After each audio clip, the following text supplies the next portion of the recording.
Hi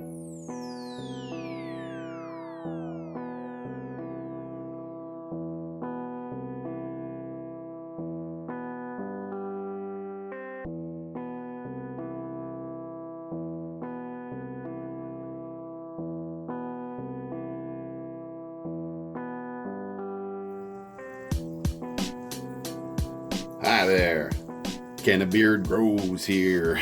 How you doing, guys? Today I'm going to talk about water and feeding again. Yeah, that's right. I've done a water talk video. I don't know everything about water. I want to be really clear about this. This is not the end-all method to feeding your plants. This is how I feed. And this is not an endorsed video. General Hydro does not sponsor me. If you do want to sponsor me, hook me up there, General Hydro. Hook me up on Instagram. We'll talk. But this happens to be the line that they carried at my hydroponic store, and I just they carried a bunch of stuff. I just picked this one and went with it. I don't know, whatever. Anyway, this is what I got. So, what we're dealing with here today, I've only got one air pump, and I just sort of go back and forth and let the water, this is tap water, okay? My tap water is sitting at about 7 1/3. It's like not great, not ideal, obviously.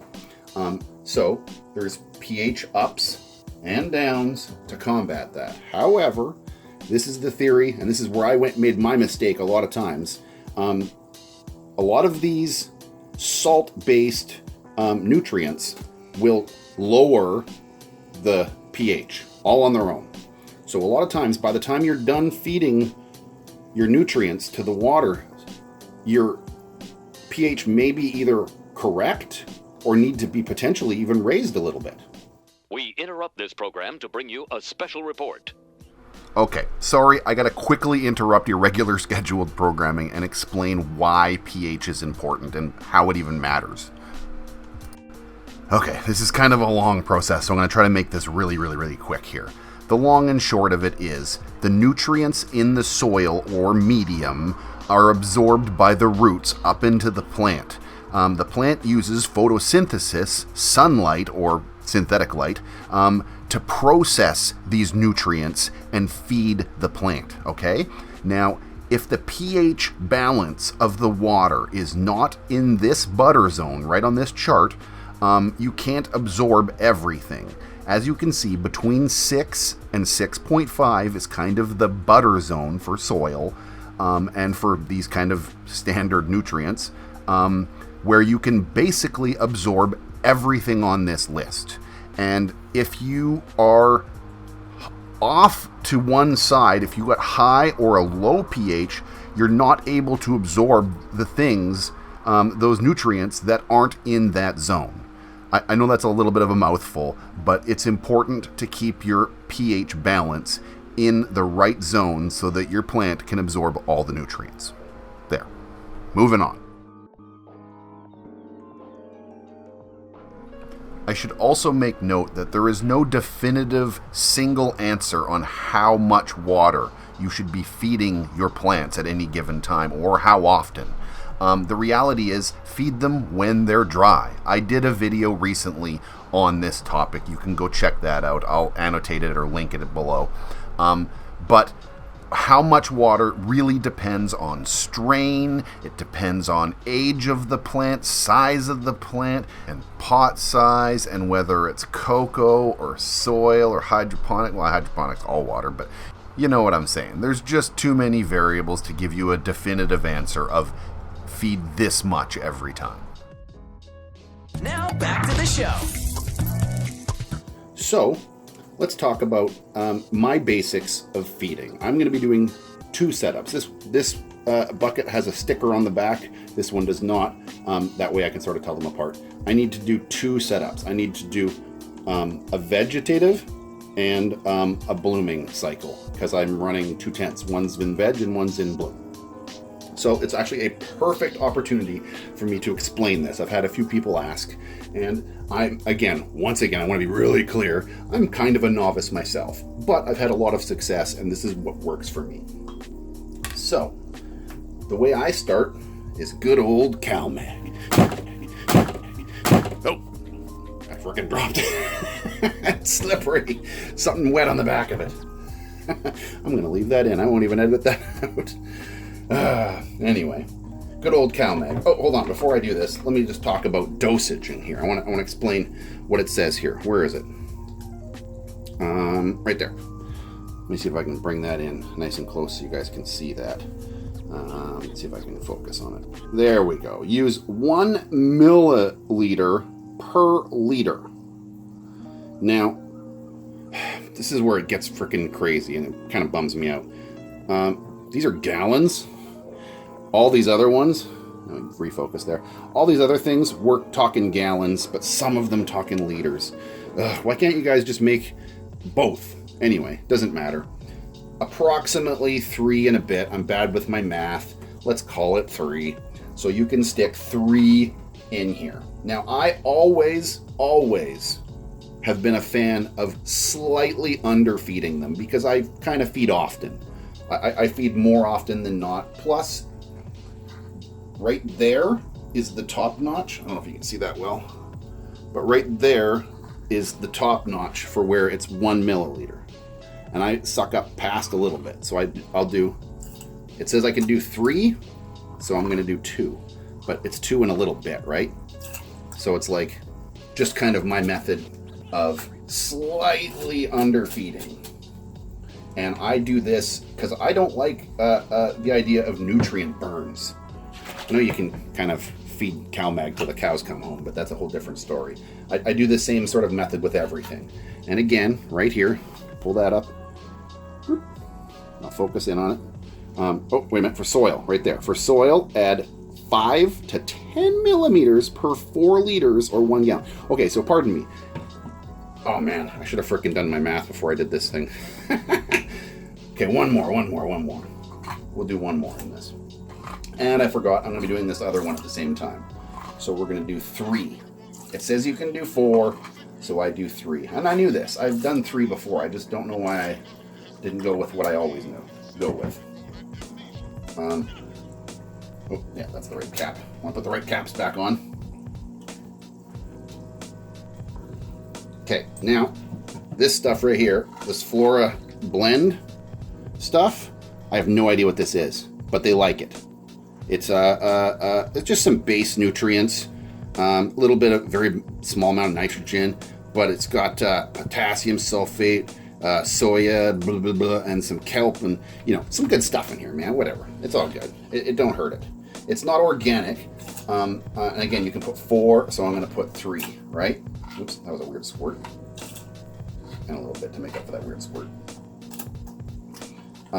So it says again, like I said, you can put 4, so I'm going to put 3 because I like putting just a little less than what it is. Oh, this little guy right here. This is a little rapid start. There's hardly any left. I need to get a bigger bottle of this stuff for next time. This is just a little root booster stuff I do. This is pretty much the only thing. I feed a little bit of these 2, and that's it when they're babies. Like 1 scoop per gallon of this, and some whatever the directed amount of the root booster is. That seems to, again, have worked well for me.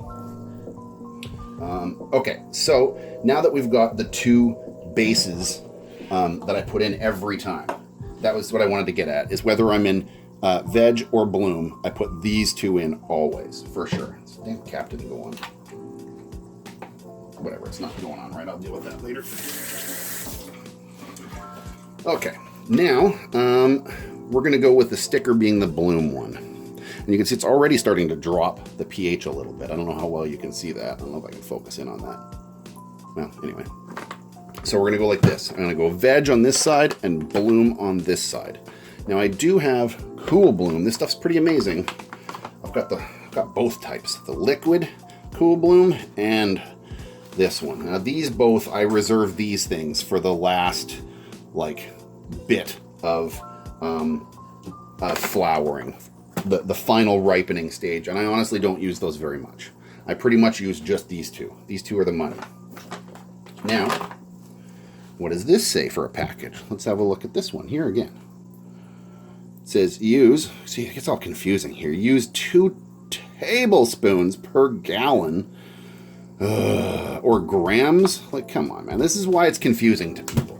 And this is why I'm doing this video. Now, is what I did, just to be nice and simple about it, I went and found myself a tablespoon thing, and I just leave it in here. Because the one that was in it was not the right. It was weird. It was like the wrong measurement. I don't know what was going on. But that right there would be even. Like I said, I put a little back. I don't always put all of it right there. So it's a little less than full. That's perfect in my eyes. And I'll put that aside again. And same with this one right here. This is 1 to 2 tablespoons per gallon. Or teaspoons, sorry, per gallon. Tablespoons would be huge scoops. Teaspoons per gallon. Now, however, this one came with the correct scoop. It was weird that one came with an incorrect scoop. Anyway, this is a teaspoon on this side. So I go, again, same thing, about just a little less than full, like that. And I dump that in.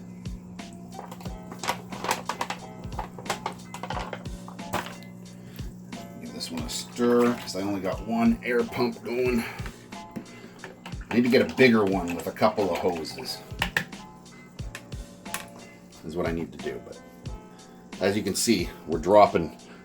I don't know if you can see that very well. Let me see if I can focus that. There we go. 5.5. Man, it's dropping the pH drastically. For sure. Let's see what this other one's at here. Hold on a second. Let me give this a little rinse. Stick that in that one and see what this one says. So this one was sitting around 5.5. This one's also looking around the 5.5 mark. Not dead on, but, well, maybe it might settle on dead on 5.5. 5.5. Anyway, point being, once these things get going good, and I've made sure that they're nice and mixed up and all the salts are dissolved, I'm going to let these sit here, and I'll probably change the bubbler back and forth for about the next half an hour or so. Man, my lighting got all weird in here all of a sudden. Sorry, the sunshine just crippled my lighting in here. Oh well, whatever. You guys can see fine. Okay, so anyway, I'll be right back in a few minutes.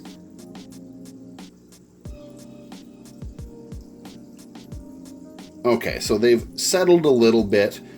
This one here is sitting at 5.3, and this one here is settling at, looks like not even 4 something. So obviously, the bloom stuff is 4.8. Wow. The bloom stuff is obviously lowering the pH a lot more than the vegetative stuff. Now, that's fine. That is fine and dandy. Let me get my little cup here. Now, when you're dealing with, I don't care so much with back and forth between the different nutrients so much.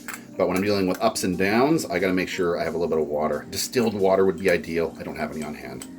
I deal with what I work with. I work with what I got. But I like to rinse this little pipette thing out in between the two of them because I don't want to ever... Okay, so we don't need the down, obviously, because it's too low. So we're going to use the pH up. Now, this stuff's pretty freaking powerful. You don't need very much. Like, I bet you this is sitting at 4.8. So we need to get that up,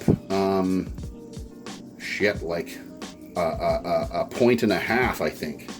I'm going to start with about half a milliliter, about half of this pipette, and we'll see where that brings us to, and then we'll work from there. Because I don't like having to dump down back in to bring it up and down and play that accordion game. I like to get it really close the first time. So anyway, here we go.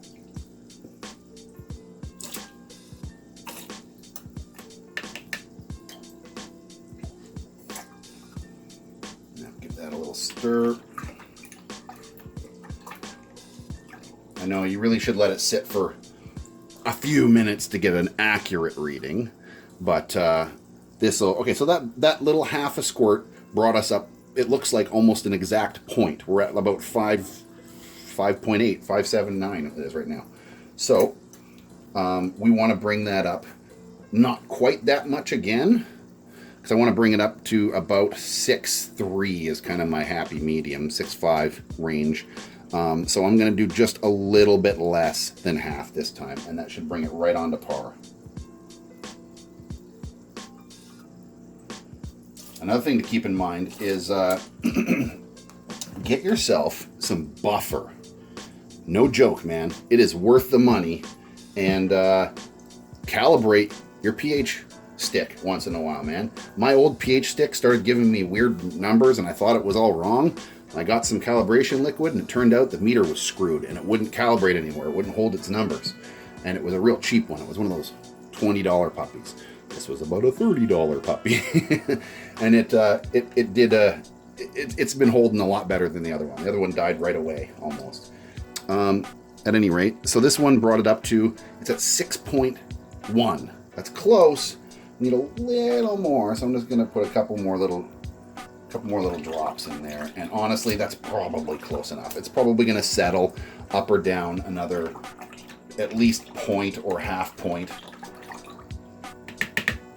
Now I'm going to start, while that's just settling, let's go on to this other setup here and see where it's sitting now. So it is now at, it's dropped. Looks like it's sitting about, well, no, we were joking about 5.5. I remember it's at 5.4 now. So we want a solid point up, maybe just slightly under. So again, I'm going to do about a half a mil. Like that. Like I said, I'd rather add a couple of drops at the end to balance it out than to try to start throwing in the down to balancing it and playing that accordion game. Yeah, if it sticks around there, 6.2. If it sticks around that mid-range, I'm going to be happy with that. While this one's doing its thing, let's jump back over here and see what this one has to say now. Oh, I think that's a weird angle. I don't think you guys can. I can barely see that with the sun. There we go. 6.1. You know, we could put a cup. See, we're really splitting hairs. It's hard to get it up like a point of a thing. So I'm just putting that was like 2 drops. It's really getting finicky at this point, you know. I think that's going to be close enough. It doesn't need to be perfect, but it was at 1. Yeah, see, we're at 6.2 already. 6.2.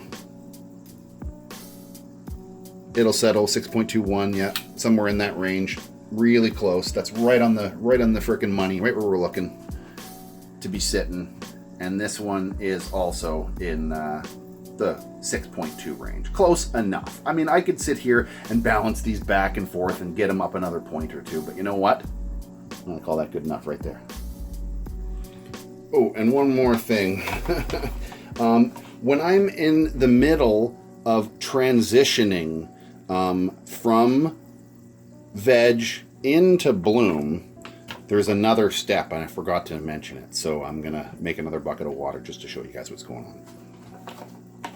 At any rate, this would be a full feeding of veg normally, but we're in the transition. We're switching over now.